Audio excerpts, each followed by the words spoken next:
Don't lick yourself in front of the camera, please. Off. Off. There you go. Okay. Well, welcome to the May wrap-up. I'm Graham. Welcome to the channel. And you know, May was an awesome month. We read 7.5 books. 7.5 books in the month of May, which is huge because when I first started this channel, I wanted to read one book a week. And hey, we almost doubled that, which is spectacular. However, the downside is I didn't get to hit all of my TBR. There is a few books that I didn't quite read, and we'll get there. We'll talk about it. But there's a lot going on. There's a lot going on this week.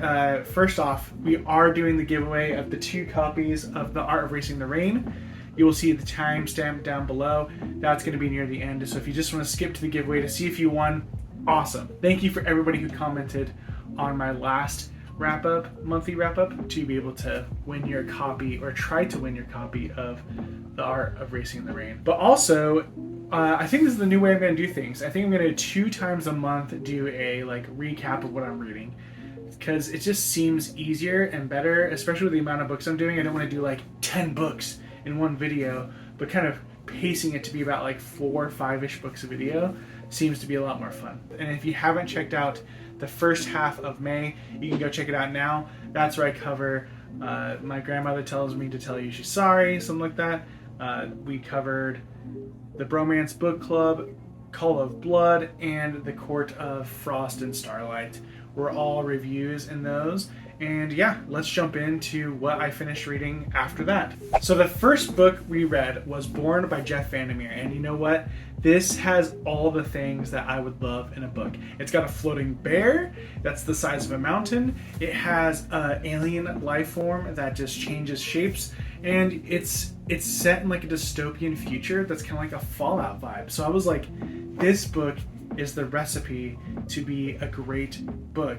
However, something just didn't hit right. And I think it kind of boils down to Rachel, which is the main character, and her love interest Wick, and it being very focused on them. I loved the scenes with Bourne. Bourne was hilarious.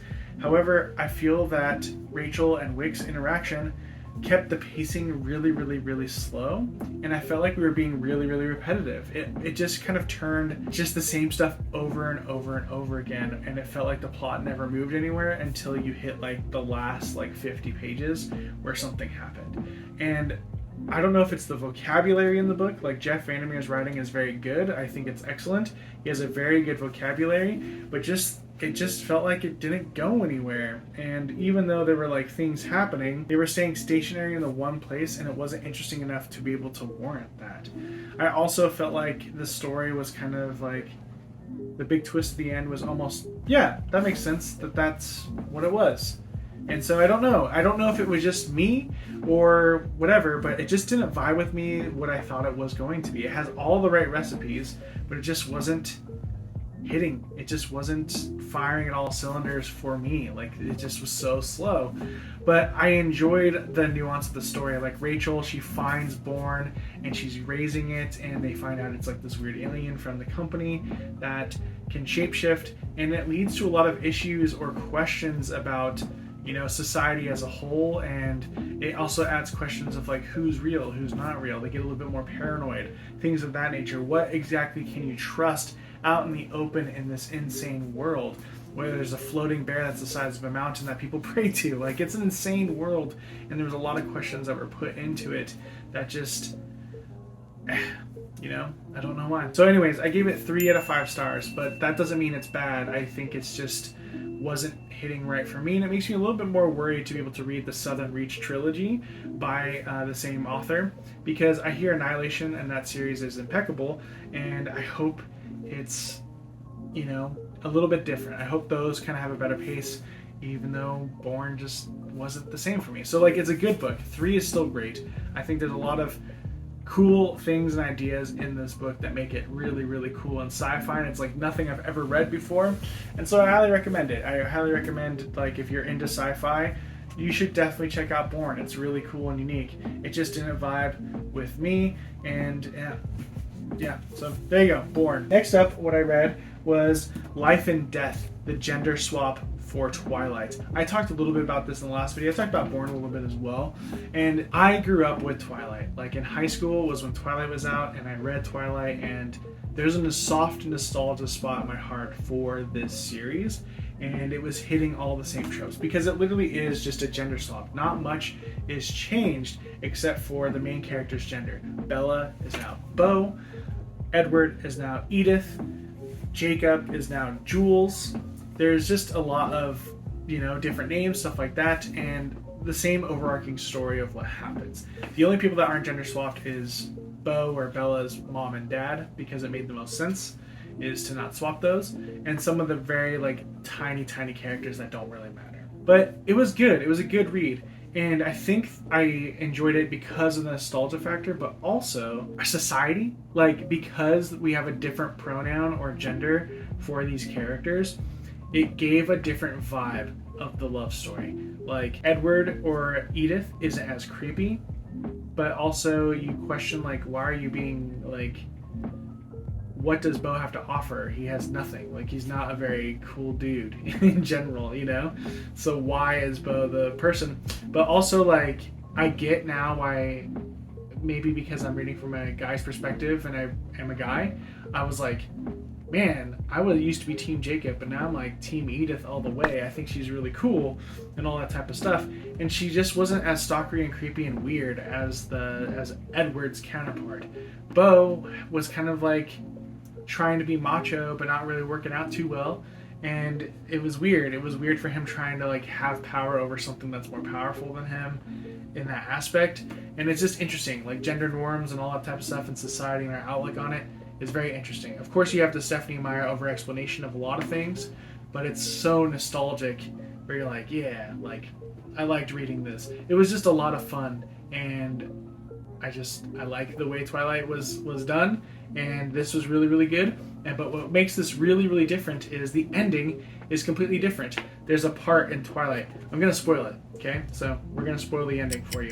If you want to read this book, you can go to the next book. In Twilight, Bella gets attacked by the vampire, and everyone always had the question is, what if she turned then? Well, in this book, Bo gets attacked, and they end up turning him, and you get to actually see what that happens. And so you get to see him turn into a vampire, understand his powers, the werewolves show up early, all that type of stuff, just to kind of show what the story would have been. And it was actually really interesting. I kind of liked it more, to be honest, instead of it being this weird pregnancy scare that saves. I kind of like this weird story of life is going to be normal and they're going to move away from Forks at some point, and it's this weird happy ending, and I'm give me that, give me the move, let's get out of Forks and see what happens with the family later. And I hear Stephenie's working on more books, and if it's about the Cullen family and they're out of Forks, I'm interested. I don't really want to have to deal with the baby, but we'll see what happens. I enjoyed this book. The nostalgia was good. The ending was kind of a pleasant surprise and a lot of fun, and so I give it 4 out of 5 stars. I know I gave this more stars than Born, but the nostalgia was hitting me hard, and I just had such a fun time reading this and doing the buddy read with Marissa. Go check out her channel. I don't know if she's done a wrap up or anything of what she has to say about it, but I'll have it linked if she does. So there you go.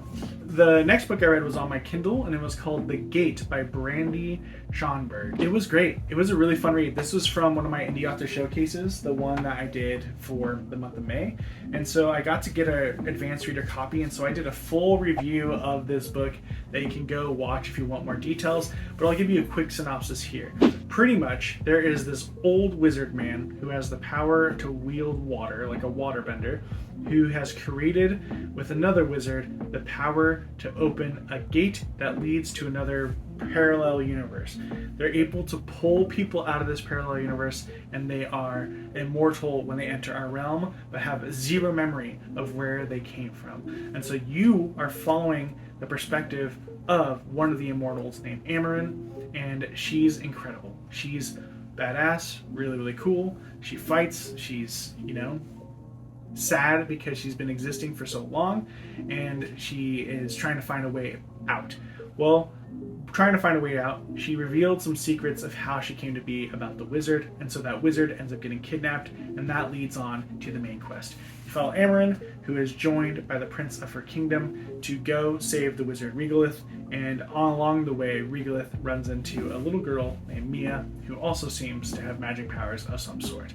So all 4 of these characters, you're reading their perspective and going through this world, and it's just, will they save the wizard, or is the wizard going to be used by the bad guys to be able to build another immortal army for a different kingdom, and then we just have like an immortal war happening. The big question for me, what made the series really, really cool, is because the immortals don't have memories, I'm so intrigued about where they come from. Will we ever get answers to where these people are from and what type of lives they were living? Because in this world, they're immortal, but they have 0 memory. And I just am so intrigued by that concept, and I want to know more about that magic and finding it, because there seems to be a lot of people coming through the gate that aren't just human, but there's also potential monsters and things of that nature. I really love the concept and the fantasy of this book, and it was a lot of fun. However, there are a few qualms I had with the book. Like the writing with Born, going back there, was really slow paced. With the Gate, it was very fast paced, sometimes too fast. And sometimes it also showed its cards too early. The author did some things where they would introduce a character and someone would have an inner monologue and go, this character might be on my side. And you go, cool, now that character is going to come and be on your side. And you didn't really need to say something like that. It could have just been like a different explanation of that character and how cool they are, and then we could be surprised. There was no surprise element. Everything was kind of given to you in that front. While it doesn't take away too much from the story of it being cool, it just takes away awesome moments, and that's why I couldn't give it like a full like 5 stars or things like that. I think you had a potential 5-star book there if you did that. So anyways, sorry, when I go on a tangent on that book, I don't know why that like is like my main point I want to focus on. I don't like being negative, but apparently I do. But anyways, the book is really cool. The concept is really good. I'm excited to be able to read more if more comes out in the near future. And so yeah, it was awesome. It was cool. Go watch the other review that's more in depth about everything there if you're more interested in that story. I gave that 4 out of 5 stars. So check out The Gate by Brandy Schomburg. So yeah, that is the 3 books that I completed since the halftime show, I guess you could say. But currently I am reading The Invisible Life of Addie LaRue, and guys, I can already tell this is going to be a 5-star read so far of this book because it's just fantastic. B.E. Schwab, this is my first book reading of hers, and it makes me excited to read more of hers. And so I'm about halfway through. I'm going to be finishing this as I try to make more time for myself, and I'll explain that in a second. But it's been a really good read, and man, the first 100 pages, because it's in like 5 parts, is, at least this book is 100 pages because it's a little bit like special edition, so I have art along with it and stuff like that, and that is definitely enhancing my reading experience, is the special edition of the book. But man, she made the magic system super cool. Like, I understand the magic of Addie LaRue super well, and that first 100 pages explained that to a T that was excellent. And then when we get to part 2 is then being like, now let's throw wrenches into the magic system that I have created so that it can create a compelling story. And man, I love the character of Addie and how she is going through life. And speaking of immortals, she's kind of immortal as well, so I'm already like hooked of what's going on with her life, and just the fact that she can disappear, and like when she takes something, it doesn't, people forget about what it is, and if she damages something, it's like she was never there. It's such an amazing magic system. And then when you add on that she gets recognized by a gentleman in the story, which for some reason I just kind of ran into him, so I don't have his name memorized. That is interesting because now I'm like, is this guy magical as well? And what is his curse? And what is going on with him? And so we are just, it's so good. I am in love with it. It's great. Is it a romance novel? I think so, but like it's magical and good. Like I'm obsessed with the cursing, like the curses going on for Addie, and now I want to know more about this dude and what's going on there. It's a great read so far. I'm about 200 pages in, and I can already tell it's gonna be a 5-star read this year because it's so good. I'm pumped on this book, so I'm excited to be able to read that and be able to go from there. Now, I was planning on being able to finish this book this last week, but something happened. I got addicted and became very obsessive with an anime called Gundam Iron Blood Orphans. Oh my gosh, I became obsessed. This is like peak storytelling. I have never watched Gundam before, and now I'm like a crack addict. Now I'm just watching more Gundams.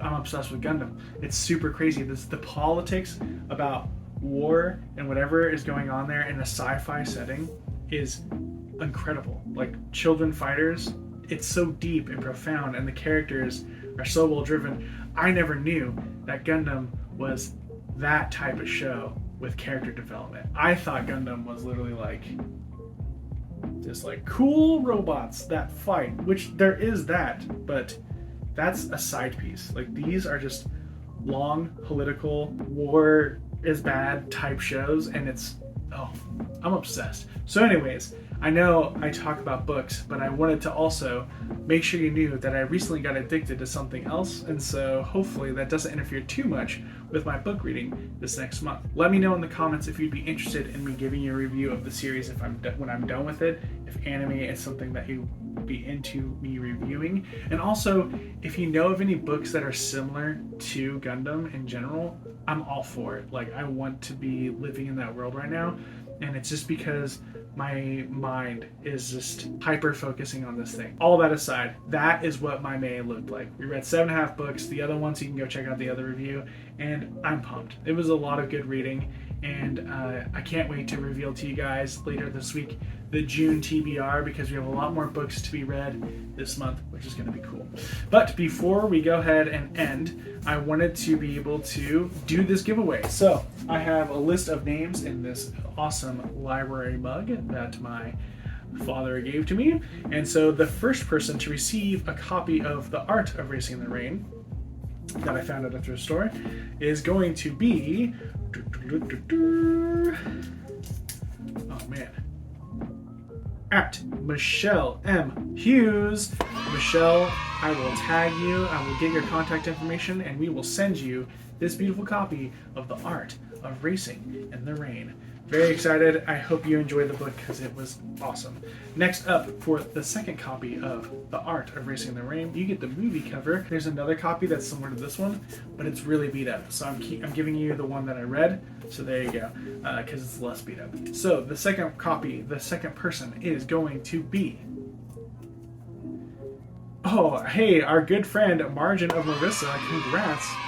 You are getting a copy of The Art of Racing in the Rain. I will reach out to you and send you your stuff. And guys, congrats on winning some books. I hope you enjoy the story. They are a lot of fun. Just get prepared to, potentially cry, because it was a tearjerker for sure. Anyways, guys, thank you so much for watching the channel, and thanks for everything. Let me know in the comments if you enjoy these like more casual type formats for the vlogs, or if you prefer to see my cool bookshelf to the side of me. I can always go back and do that type of stuff. I hope to see you guys next time, and we'll talk to you later. Toodles!